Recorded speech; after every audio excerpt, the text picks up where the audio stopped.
प्यारे बच्चों, आज हम पढ़ने जा रहे हैं आलोक धनवा जी की कविता पतंग। आलोक धनवा जी के बारे में थोड़ा सा जानते हुए आगे हम पाठ्य परिचय पढ़ेंगे। उनका जन्म सन 1948 ईस्वी में हुआ, मुंगेर बिहार में। उनकी प्रमुख रचनाएं पहली कविता जनता का आदमी सन 1972 में प्रकाशित। उसके बाद भागी हुई लड़कियां, द्रोणों की बेटियों से उन्हें प्रसिद्धि प्राप्त हुई तथा उनका एकमात्र संग्रह है दुनिया रोज बनती है। आगे हम पाठ्य परिचय देखेंगे। पाठ्य पुस्तक में ली गई कविता पतंग आलोक धनवा के एकमात्र संग्रह का हिस्सा है। यह एक लंबी कविता है जिसके तीसरे भाग को पाठ्य पुस्तक में शामिल किया गया है। पतंग के बहाने इस कविता में बाल सुलभ इच्छाओं एवं उमंगों का सुंदर चित्रण किया गया है। बाल क्रियाकलापों एवं प्रकृति में आए परिवर्तन को अभिव्यक्त करने के लिए सुंदर बिंबों का उपयोग किया गया है। जब हम कविता पढ़ेंगे तो बताएंगे कि किस तरह से बिंबों का प्रयोग इसमें किया गया है। पतंग बच्चों की उमंगों का रंग बिरंगा सपना है। आसमान में उड़ती हुई पतंग ऊंचाइयों की वे हदें हैं, बाल मन जिन्हें छूना चाहता है और उसके पार जाना चाहता है। यानी कि कहने का मतलब ये है कि आलोक धनवा जी ने पतंग के माध्यम से ही बालकों के मन की इच्छाओं को और उनके मन में जो उमंग समाई होती है, जो उत्साह समाया होता है, उसको व्यक्त करने की कोशिश की है। कविता धीरे धीरे बिंबों की एक ऐसी दुनिया में ले जाती है जहां शरद ऋतु का चमकीला इशारा है, जहां तितलियों की रंगीन दुनिया है, दिशाओं के मृदंग बजते हैं, जहां छतों के खतरनाक कोनों से गिरने का भय है तो दूसरी ओर भय पर विजय पाते बच्चे हैं जो गिर गिर कर संभलते हैं और पृथ्वी का हर कोना खुद ब खुद उनके पास आ जाता है। वे हर बार नई नई पतंगों को सबसे ऊंचा उड़ाने का हौसला लिए फिर भादो यानी कि अंधेरे के बाद के शरद उजाला की प्रतीक्षा कर रहे हैं। क्या आप भी उनके साथ हैं?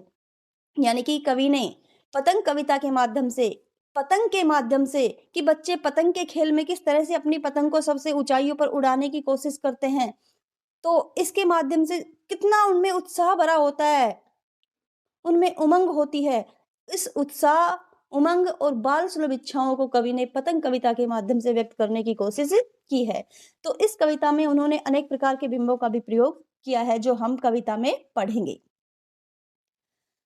सबसे तेज बौछारे गई, भादो गया सवेरा हुआ। अब कवि बता रहे हैं कि सबसे तेज बौछारे, बौछारे मीन्स बारिश का मौसम, भादो, भादो मीन्स भाद्रपद महीना, कि सबसे तेज जो बारिश का महीना भाद्रपद है वो गया यानी कि बीत गया। सवेरा हुआ यानी कि भाद्रपद के महीने में जब बारिश होती थी तो आसमान काले काले बादलों से घिरा हुआ रहता था, तो हर वक्त अंधेरा अंधेरा छाया रहता था। तो वो मौसम बीत चुका है, वो महीना बीत चुका है और अब सवेरा हुआ यानी कि मौसम साफ स्वच्छ हो गया है। शरद ऋतु के शुरू होते ही चमकीली धूप हो जाती है और मौसम साफ स्वच्छ हो जाता है, तो इसलिए कवि ने यहाँ पर सवेरा हुआ ऐसा कहा है। खरगोश की आंखों जैसा लाल सवेरा, जैसा कि मैं पहले बता चुकी हूँ कि यहाँ पर मौसम साफ स्वच्छ हो जाता है और चमकीली धूप हो जाती है। तो यहाँ पर कवि ने इस उपमान के जरिए यहाँ खरगोश की आंखों की उपमा दी है सवेरे को, कि खरगोश की आंखों जैसा लाल सवेरा, कि सवेरा जो है वो खरगोश की आंखों के समान लाल लाल प्रतीत होता है। शरद आया पुलों को पार करते हुए, कवि व्यक्त कर रहे हैं शरद ऋतु रूपी बालक।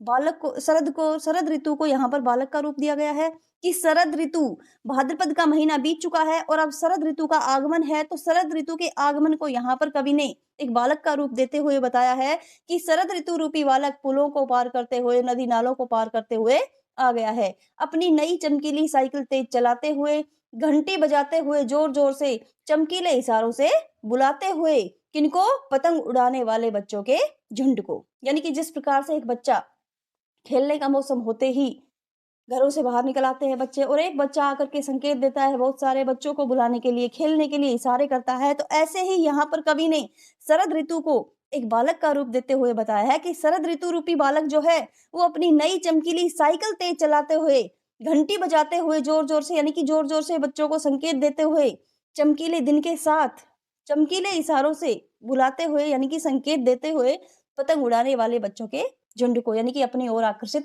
कर रहा है।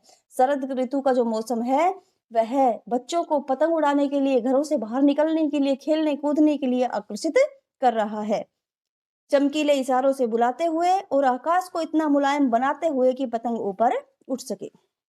अब यहाँ पर नई चमकीली साइकिल तेज, इसमें दृश्य बिंब हो जाएगा। घंटी बजाते हुए जोर जोर से, इसमें श्रव्य बिंब हो जाएगा।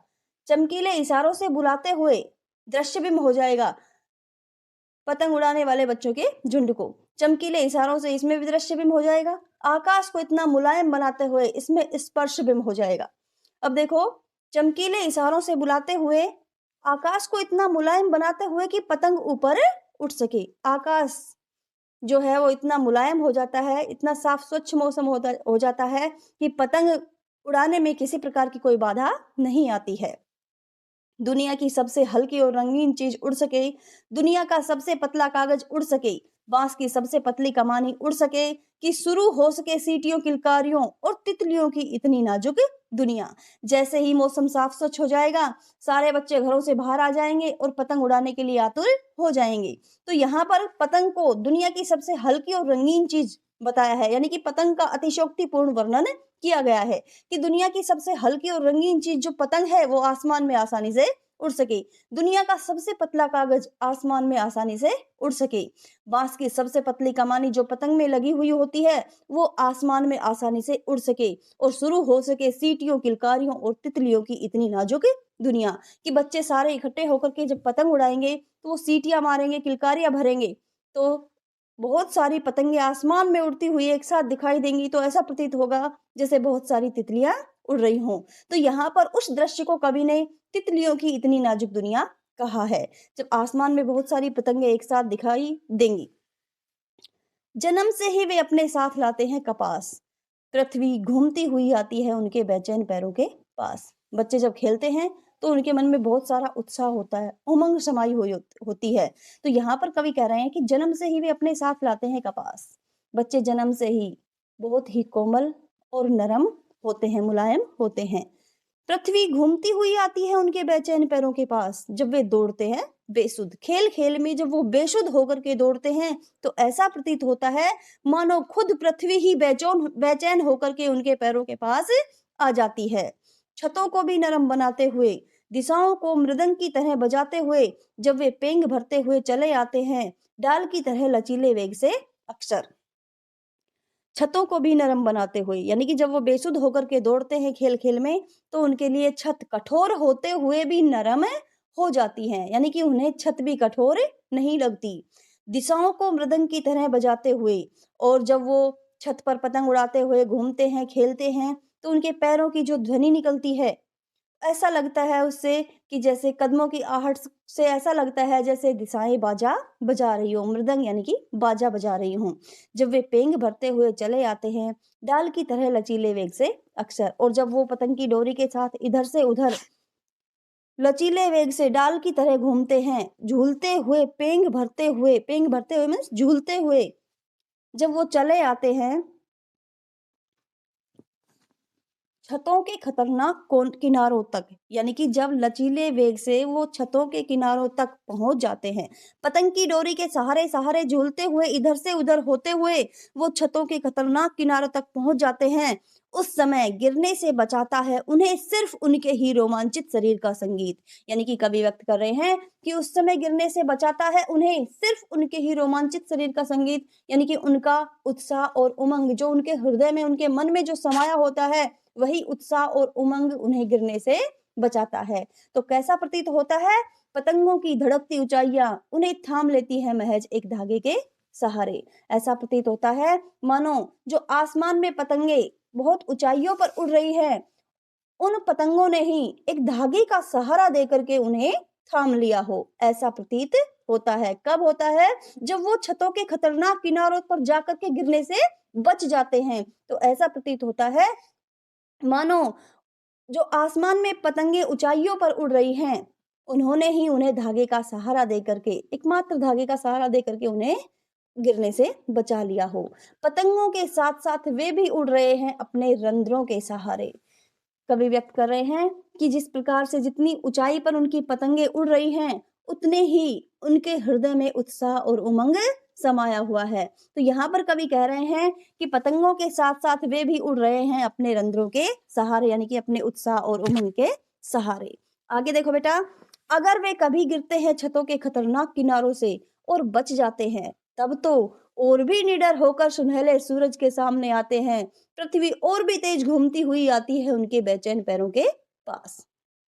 अगर वे कभी गिरते हैं छतों के खतरनाक किनारों से और बच जाते हैं, तब तो क्या कह रहे हैं कवि कि खेल खेल में यदि कभी वो छतों के खतरनाक किनारों तक पहुंच जाते हैं और वहां से गिर करके बच जाते हैं, उन्हें चोट फेट नहीं लगती, तो और भी निडर होकर के सुनहले सूरज के सामने आते हैं, उनमें और भी अधिक वो निर्भय हो जाते हैं, निडर हो जाते हैं और भी साहस के साथ वो मुसीबत का सामना करने के लिए तैयार हो जाते हैं।